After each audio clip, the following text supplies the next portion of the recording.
Welcome to today's Exploring Emotions meditation. I'm your facilitator, Jill Wardell. In thinking of emotions and how to approach them in meditation, I am reminded of a beautiful poem by the Sufi poet Rumi that I would like to read as an opening to this work. The Guest House. This being human is a guest house. Every morning a new arrival, a joy, a depression, a meanness, some momentary awareness comes as an unexpected visitor. Welcome and entertain them all, even if they're a crowd of sorrows who violently sweep your house empty of its furniture. Still, treat each guest honorably. He may be clearing you out for some new delight. The dark thought, the shame, the malice, meet them at the door laughing and invite them in. Be grateful for whoever comes, because each has been sent as a guide from beyond. In our meditation today, we will be exploring and making room for all of the emotions in our guest house. Our goal is to pay attention to emotions in 3 ways. Openly, allowing them to come as they do, non-judgmentally, not judging what shows up. There are no good or bad emotions to have. We can welcome them as different flavors of the human experience. And purposefully, our goal is to pay attention to emotions. If we find our attention wandering, we can simply bring it back to the purpose of this meditation. So let's begin by getting ourselves into a nice, upright posture that encourages wakefulness. Find your feet on the floor, feel the chair supporting you, and choose a natural space for your hands to rest. You can go ahead and close your eyes and begin breathing in through the nose and out through the nose. Let's begin by taking 3 long, deep breaths together, expanding the belly on the inhalation and contracting it on the exhalation.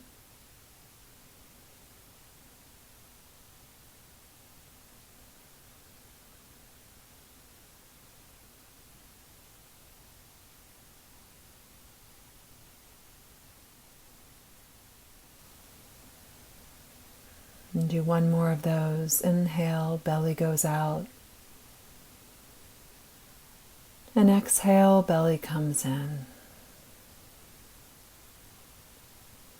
Now I invite you to let your breath return to normal and allow your attention to rest in the domain of emotions.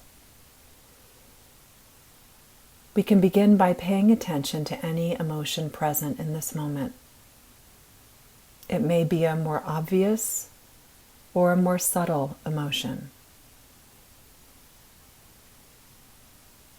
If one doesn't come to mind, you can simply ask yourself, what am I feeling in this moment? Sometimes we need to wait for an emotion to make itself known.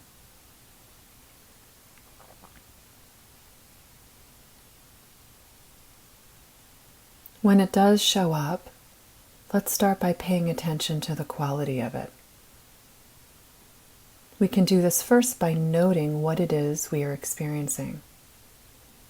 Perhaps sadness is the first emotion. We can simply label it sadness. You may notice that there are other emotions related to it. You may be thinking a corresponding thought, reliving a memory, or even feeling a body sensation that is related to the initial emotion. You can observe these other phenomena, but then just choose to come back to the focal point of this session, noticing emotions.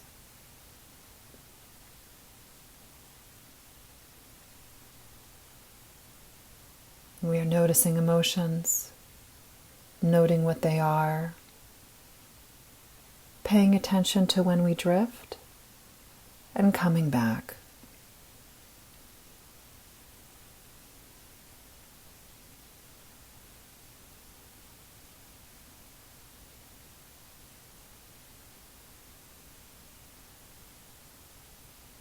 remembering there is no right or wrong emotion to have.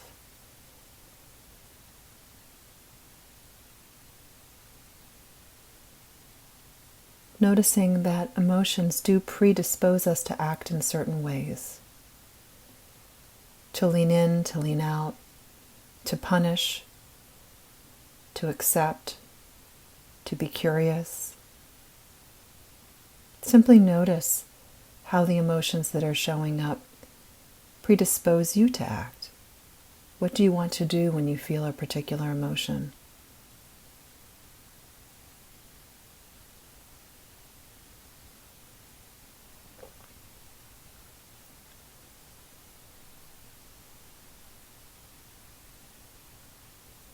You can also pay attention more to the contour of the shape of the emotion than the content, why they're there, what they mean, and how they make you want to act.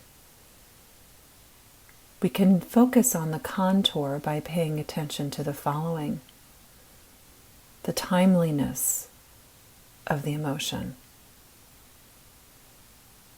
Is it an emotion of the past, of the present, or of the future?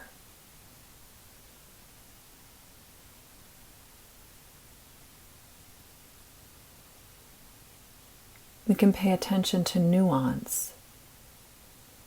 If it's sadness we're experiencing, what's the flavor of sadness? Is it melancholy, despair, grief, wistfulness? If it's anger, might it be annoyance, frustration, or rage? We can also pay attention to the intensity. How strong is it? Is it small, barely perceptible, persistent, or all-encompassing? And how long does it last? What's the duration? Oftentimes we describe our feelings as if they were a solid state.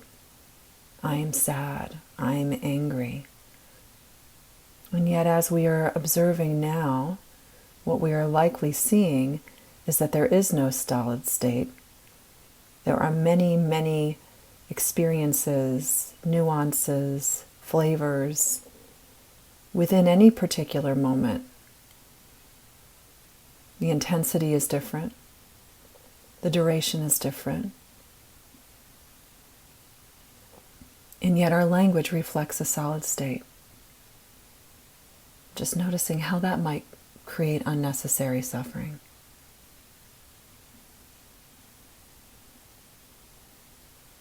The reality is, with emotions, that we are often feeling many things all at once. Sometimes things that are contradictory.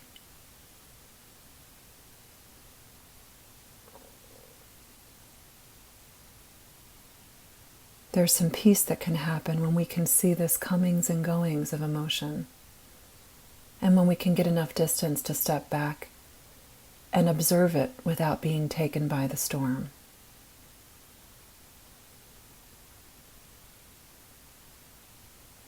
There's a sense of clarity that emerges when we do this, and also provides us hope, especially when we are dealing with challenging times like we are at this very moment. That nothing will last. I guess that's the good news and the bad news.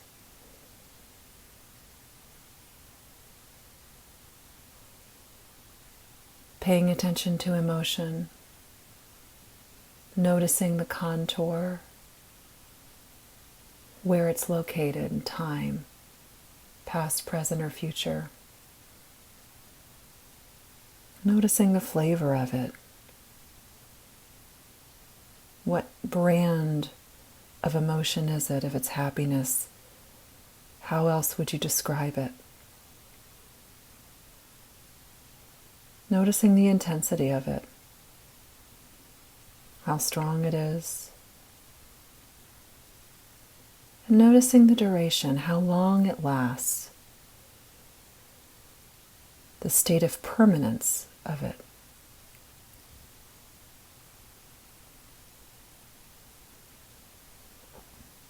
Doing this all with a sense of curiosity, bare attention, not getting hooked or taken down the rabbit hole into the experience of the emotion, but observing it as if we were scientists. What is this thing and how does it work? Almost with a cause and effect kind of mentality. What's the effect of this emotion on me, on my life, on others?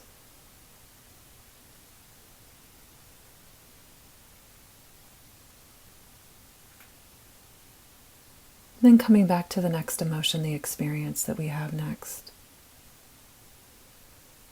What else is there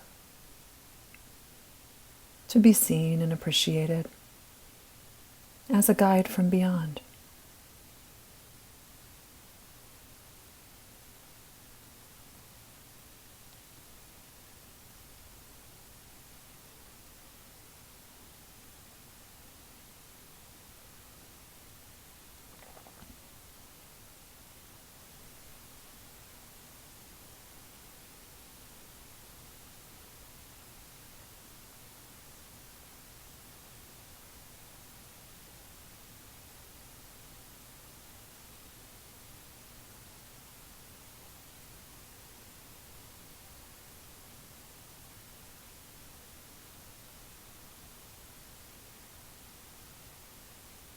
Noticing emotions.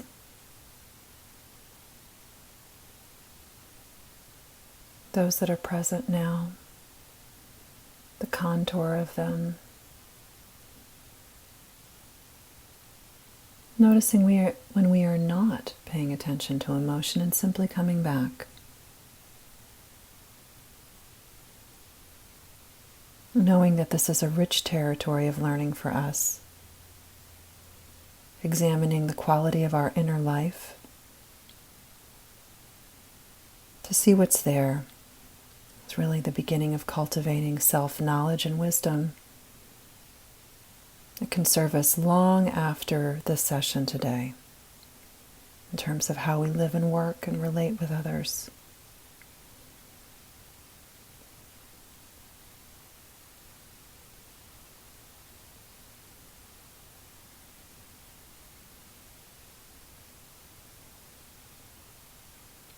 Being friendly to the emotions that show up. Noticing our desire to hold on to the ones that we like and our desire to flee from or push away the ones that we don't like. Choosing to take the stance that each of these emotions might just be our teachers. They may be letting us know that there is something that needs to be paid attention to. If it's sadness, perhaps it's something that matters to us, that we need to remember. If it's anger, perhaps it's a boundary that's been crossed, that we need to reclaim. How is this emotion your teacher?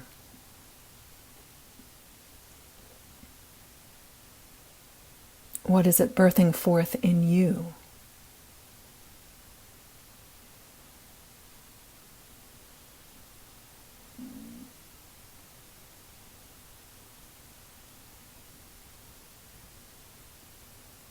How is it another expression of being alive?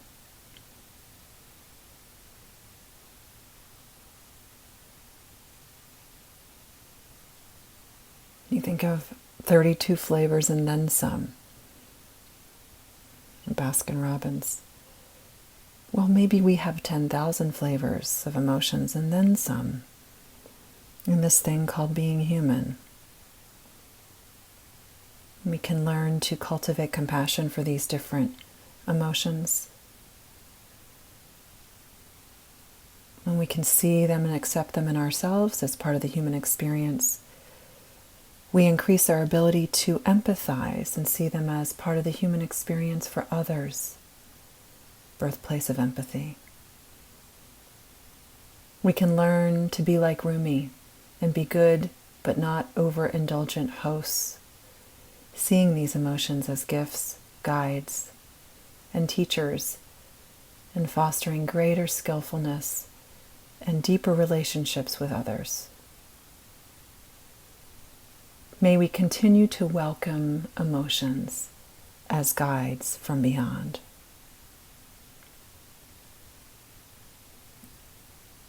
Namaste.